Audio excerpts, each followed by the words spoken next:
الرحمن الرحیم۔ تنقیحات کتاب کی ہم نے اسٹڈی شروع کی ہوئی ہے۔ اب تک جو اس کے 3 چیپٹرز ہم نے دیکھے تھے تو بنیادی طور پہ وہ مغربی تہذیب اور اس کے مسلمانوں پر اثرات، اس تہذیب کی ابتدا کیسے ہوئی اور ایک طرح سے اس کا تجزیہ اور اس پر ناقدانہ اسٹڈی تھی جو ہم نے کی۔ آج جو ہم اس کا چیپٹر 16 اس کو اسٹڈی کریں گے، اس کا ٹاپک ہے مسلمانوں کا حقیقی مفہوم۔ اس کا بذات خود ٹاپک بہت انٹرسٹنگ ہے اور اس کا جو فرسٹ پیراگراف ہے اس کے اندر جو ایک فلسفی بتائی گئی ہے وہ میرا خیال ہے کہ ہم سب کے لیے بہت قابل توجہ ہے۔ اس میں بتایا گیا کہ پہلے پیراگراف کی پہلی لائنز دیکھیں آپ، کہ ہماری روزمرہ کی بول چال میں بعض ایسے الفاظ اور فکرے رائج ہیں جن کو بولتا تو ہر شخص ہے مگر سمجھتے بہت کم ہے، اور کثرت استعمال نے ان کا ایک اجمالی سا گویا ایک مختصر اور غیر واضح سا مفہوم لوگوں کے ذہن نشین کر دیا ہے۔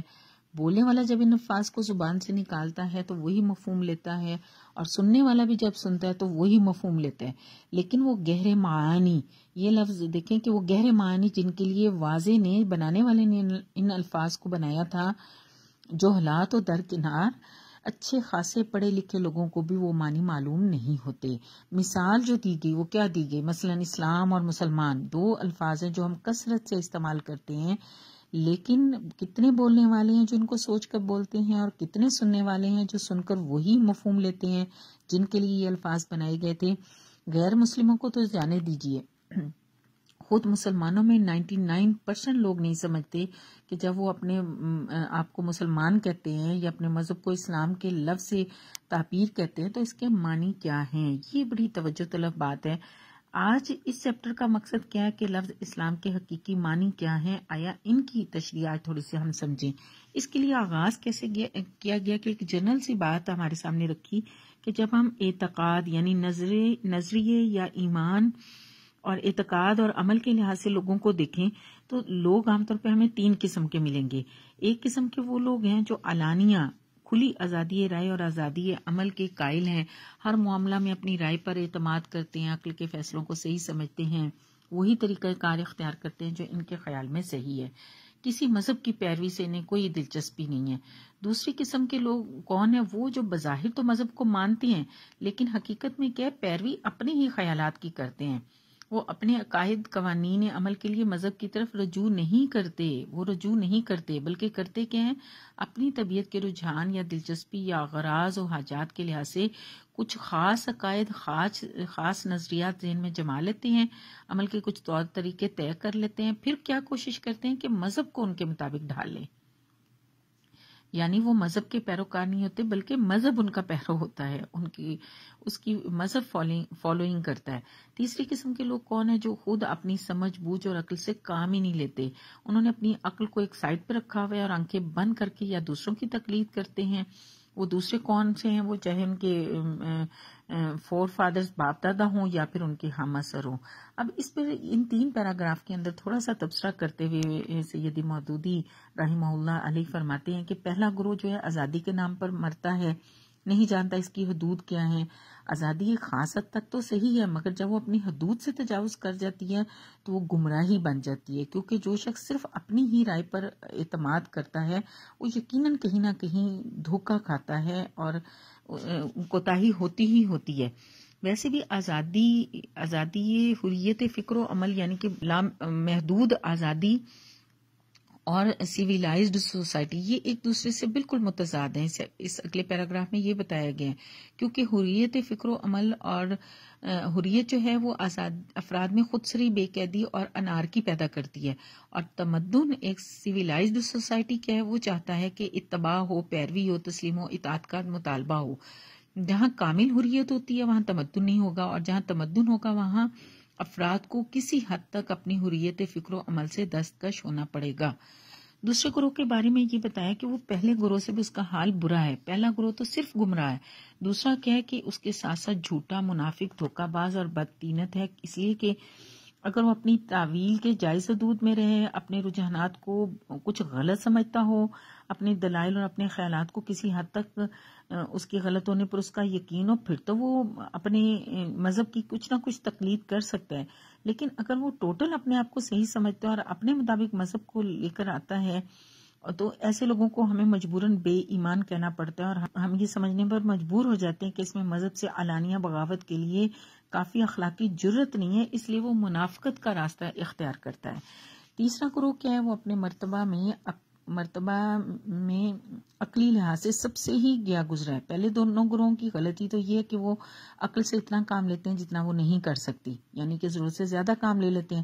دوسرے گروہ کی غلطی یہ کہ وہ سرے سے عقل سے کام ہی نہیں لیتا یا بالکل نہ ہونے کے برابر لیتا ہے۔ ایک صاحب عقل انسان کے لیے زیادہ تر الفاظ میں وہی بول رہی ہوتی ہوں جو کہ سیدی مودودی کے اپنے الفاظ ہیں، تاکہ ہمیں کتاب سامنے ہو تو سمجھنے میں بہت مدد ملتی ہے کہ ایک صاحب عقل انسان کے لیے اس سے زیادہ شرمناک اور کیا ہو سکتی ہے بات کہ کسی عقیدے کے پیچھے چلے، اس کا معتقد اور اعتقاد کے لیے اس کے پاس اس کے سوا کوئی دلیل نہ ہو کہ جی میں نے باپ دادا کو یہ کرتے دیکھا ہے، یا فلاں قوم جو بڑی ترقی یافتہ ہے وہ یہ لے کر چل رہی ہے، یا پھر یہ کہ عام طور پہ دنیا میں رائج یہی طریقہ ہے۔ یہ دراصل جمے ہوئے دماغ کی علامت ہے۔ اس کے پاس یعنی کہ ایسا دماغ ہے جس کے اندر خود کوئی ایسی قوت نہیں جس سے وہ صحیح اور غلط میں تمیز کر سکتا ہو۔ اگر وہ اتفاقاً ہندوانہ گھرانے میں پیدا ہو گیا تو ہندو مذہب کو صحیح سمجھے گا، اگر مسلمان گھرانے میں پیدا ہو گیا تو اسلام کو برحق مانے گا، گویا اور اگر اس کے سر پر انگریز حاکم ہے تو اس کی تہذیب اچھی ہے۔ حقیقت یہ کہ کسی چیز کے صحیح یا برحق ہونے کے لیے کوئی دلیل ہی نہیں کہ وہ بزرگوں سے ایسا ہی ہوتا چلا آ رہا ہے، یا آج کل دنیا کا رواج یہ ہے کہ دنیا میں یہی کچھ چل رہا ہے اس وجہ سے یہ ٹھیک ہے۔ دنیا میں تو پہلے بھی حماقتیں ہوئی ہیں، ہم بھی اب بھی ہو رہی ہیں۔ ہمارا کام ان کی اندھا دھند پیروی نہیں ہے، آنکھیں بند کر کے ان کے پیچھے چلنا نہیں ہے۔ ہمیں خدا نے عقل دی ہے۔ عقل کس لیے دی ہے؟ کہ دنیا کے اچھے برے میں تمیز کریں، کھوٹے کھرے کو پرکھ کر دیکھیں، کسی کو رہنما بنانے سے پہلے اچھی طرح دیکھیں کہ وہ کدھر چلانے والا ہے۔ اب اسلام کیا کرتا ہے؟ اسلام ان تینوں گروہوں کو غلط کار ٹھہراتا ہے۔ پہلے گروہ کے متعلق وہ کہتا ہے کہ یہ لوگ تو کسی روشنی والے کو ہادی اور رہنما مانتے ہی نہیں، نہ ان کے پاس خود حق کا نور ہے کہ اس کے اجالے میں سفر کر سکیں۔ ایسے شخص کی تو مثال یہ کہ اندھیرے میں محض اندازے سے چل رہا ہے، کہیں سیدھے راستے پر چلے گا اور کہیں یقیناً غلط بھی ہو سکتا ہے۔ اب اس کی مثال دیتے ہوئے یہاں پر سورہ یونس کی 66 آیت، نجم کی 28 اور 23 اور 24 نجم کی آیات اور جاسیہ کی 23 آیات ہیں۔ ان میں سے میں سورہ نجم کی 23 24 آیت کا ترجمہ پڑھتی ہوں کہ وہ گمان اور اپنے نفس کی خواہشات کے سوا کسی اور چیز کی پیروی نہیں کرتے، حالانکہ ان کے پروردگار کی طرف سے ہدایت آ چکی ہے۔ کیا انسان کے لیے وہی چیز حق ہے جس کی وہ تمنا کرے؟ دوسرے گروہ کے بارے میں اس وقت کا جو مثال اور قسم بتائے گی وہ قرآن مجید نے بنی اسرائیل کے لوگوں کی بتائی۔ وہ کس طرح سے کہ وہ کہتے تو یہی تھے کہ وہ موسیٰ علیہ السلام اور تورات کے پیروکار ہیں، مگر عقائد اور معاملات میں اکثر و بیشتر ان کی طریقے اور تورات کی تعلیم کے خلاف تھے۔ اس پر لطف یہ تھا کہ اپنے انحراف پر نادم بھی نہیں تھے، بجائے اس کے کہ اپنے خیالات اور اعمال کو تورات کے مطابق ڈھالتے، وہ تورات میں لفظی معنوی تحریفیں کر کے اس کو اپنے افکار و اعمال کے مطابق ڈھال لیتے تھے، اصلی تعلیمات کو چھپا کر اس طرح سے اپنے خیالات پیش کرتے تھے گویا وہی اصل ہے۔ اب قرآن مجید نے سورۃ المائدہ 13 آیت اور آل عمران کی 71 اور المائدہ کی 70 اور المائدہ کی 68 اس کو بطور مثال یہاں بیان کر کے، ان میں سے میں المائدہ کی 13 آیت کا ترجمہ بولتی ہوں کہ وہ الفاظ کو ان کے مواقع سے پھیر دیتے تھے۔ انہوں نے بہت سی ان نصیحتوں کو بلا دیا تھا جو انہیں کی گئی تھی، تمہیں برابر ان کی کسی نہ کسی چوری کی اطلاع ملتی رہتی ہے۔ اس خیانت سے ان کے بہت کم آدمی بچے ہوئے ہیں۔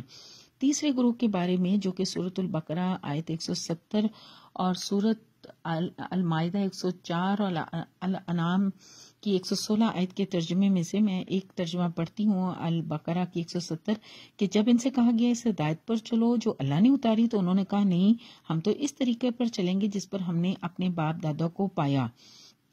کیا وہ اپنے باپ دادا ہی کی پیروی کریں گے چاہے وہ کچھ نہ سمجھتے ہوں اور راہ راست پر نہ ہوں؟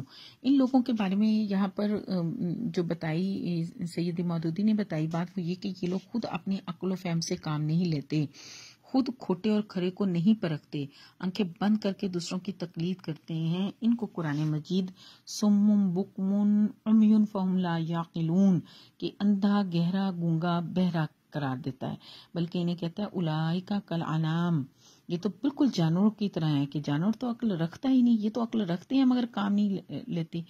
قرآن مجید کا منشا کیا ہے؟ یہ تینوں گروہ جو دنیا میں عمومی پائے جاتے ہیں، قرآن مجید کیا کہتا ہے؟ اب یہ پیراگراف یہاں سے جو شروع ہو رہا ہے اس میں بتایا جا رہا ہے کہ قرآن مجید ان تینوں گروہوں کو، جن کے طریقے افراط و تفرید پر مبنی ہیں، یعنی کہ یا تو عقل سے اتنا کام لینا کہ ٹوٹل اسی کو سمجھنا کہ وہی سب کچھ ہے، یا پھر یہ کہ عقل کو بالکل ایک سائڈ پر رکھ دینا، اس کو افراط و تفرید، حد سے زیادہ بڑا ہوا یا حد سے زیادہ گھٹا ہوا طریقہ ہے، اس کو رد کرنے کے بعد قرآن مجید کہتا ہے کہ میں تو انسانوں کا ایک ایسا گروہ بنانا چاہتا ہوں جو معتدل اور توسط کی راہ پر ہوں، امت وسط، قوامین بالقسط۔ ہمیں جو سمجھ رہے ہیں وہ یہ کہ قرآن مجید یہ کیا الفاظ استعمال کر رہا ہے، امت وسط اور قوامین بالقسط، یہ اعتدال، یہ توسط کیا ہے؟ یہ بہت اچھا اب یہاں پر طریقہ ہے جو میرا خیال ہے آج کل ہم خود بھی اور اپنی ینگ جنریشن کو بھی بہت اچھی طرح سے سمجھا سکتے ہیں کہ اگر ہم سمجھنا چاہتے ہیں کہ دنیا میں صحیح کیا ہے، غلط کیا ہے، تو اس کے لیے سب سے پہلا کام ہمیں کیا کرنا ہوتا ہے، وہ یہ کہ سب سے پہلے ہم ان پردوں کو چاک کریں جو قدیم روایات یا جدید تعلیمات نے ہماری آنکھوں کے سامنے ڈال رکھے ہیں۔ یہ طریقہ ہوتا ہے تلاش کرنے کا کہ پرانے پردے سارے چاک کریں، قدیم روایات، جدید تعلیمات نے جو ہماری آنکھوں پر ڈال رکھے ہیں، عقل سلیم کی صاف روشنی میں آنکھیں کھولیں اور دیکھیں کیا چیز حق ہے، کیا چیز باطل ہے، دہریت صحیح ہے یا خدا پرستی۔ یہ وہ بنیادی سوال ہے جن کو ہمیں تلاش کرنا چاہیے کہ حق ناحق، دہریت صحیح ہے یا خدا پرستی، توحید صحیح ہے یا شرک، انسان راہ راست پر چلنے کے لیے خدا کی ہدایت کا محتاج ہے یا نہیں۔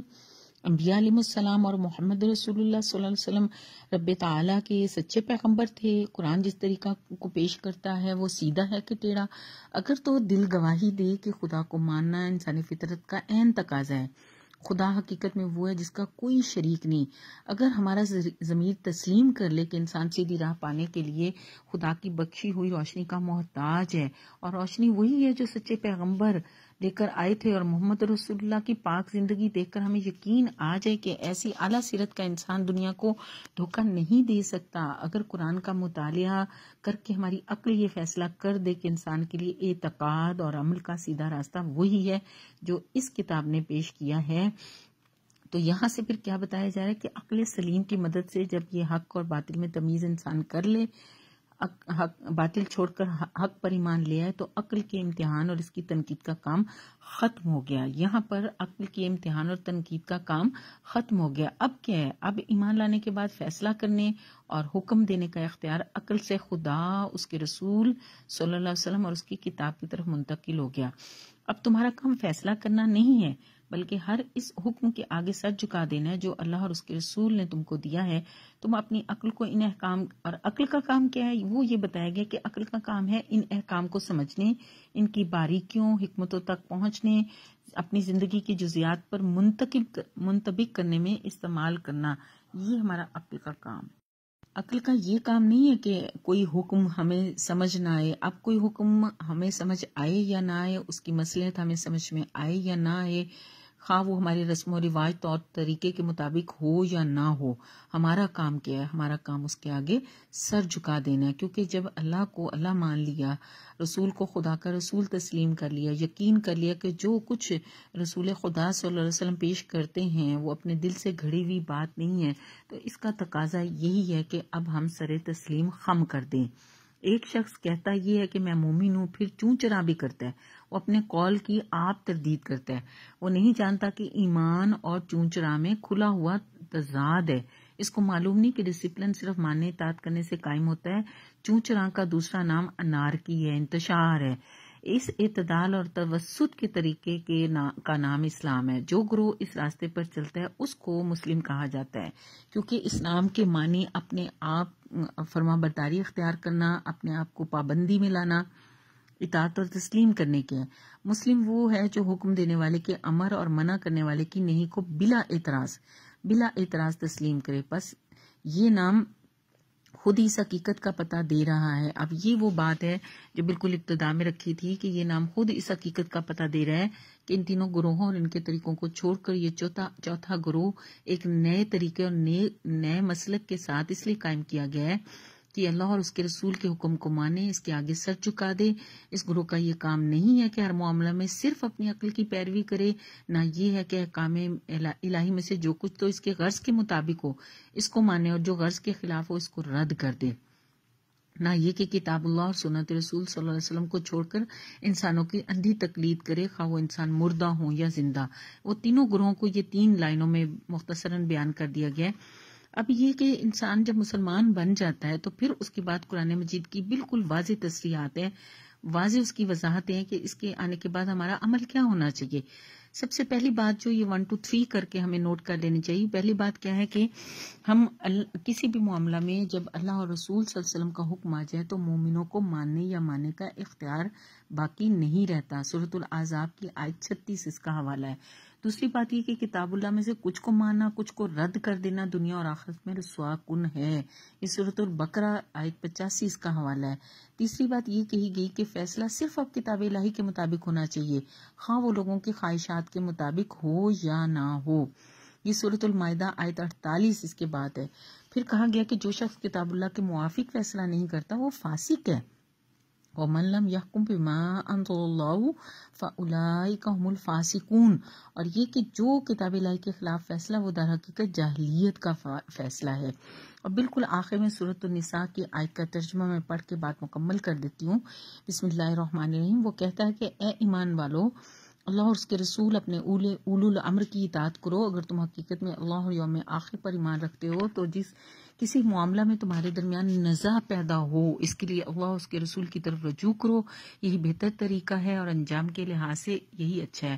کیا تو نے ان لوگوں کو نہیں دیکھا جو دعویٰ کرتے ہیں کہ وہ ایمان لائے اس کتاب پر جو تیری جانب بھیجی گئی، ان کتابوں پر جو تجھ سے پہلے بھیجی گئی، مگر چاہتے ہیں کہ خدا کے نافرمان انسان کو اپنے معاملہ میں حکم بنائیں، حالانکہ انہیں اس کی چھوڑ دینے کا حکم دیا گیا ہے، اور شیطان تو یہ چاہتا ہے کہ انہیں بھٹکا کر راہ راستے دور ہٹا دے۔